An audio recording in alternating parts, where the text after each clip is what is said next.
UV ណាពុកម៉ែបងប្អូនទាំងអស់គ្នា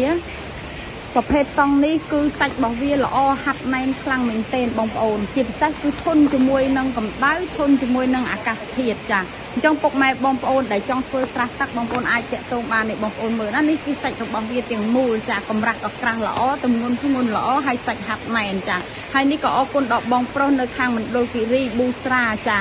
ហើយពេជ្រដា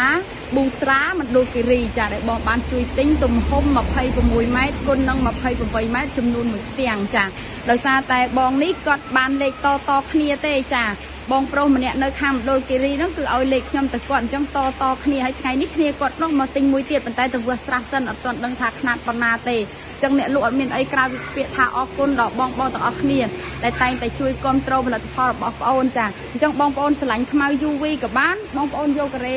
UV ផ្ទៃមេឃនេះក៏បានធានាសាច់ដូចគ្នាចាខុសតែពឿទេបងប្អូនហើយនេះគឺខ្មៅ UV ចាវគ្គមុនគឺយើងមានតែពណ៌ខ្មៅទេតែឥឡូវយើងមានពណ៌ផ្ទៃមេឃជាជម្រើសរបស់ពុកម៉ែបងប្អូនចាអញ្ចឹងសាច់លើបស្អាតណាស់បងប្អូនមើលណាចាអញ្ចឹងត្រូវការຂະຫນាត់ប៉ុណ្ណាក៏ខាងខ្ញុំអ៊ុតជូនបងប្អូនបានដែរថ្ងៃនេះថ្ងៃទី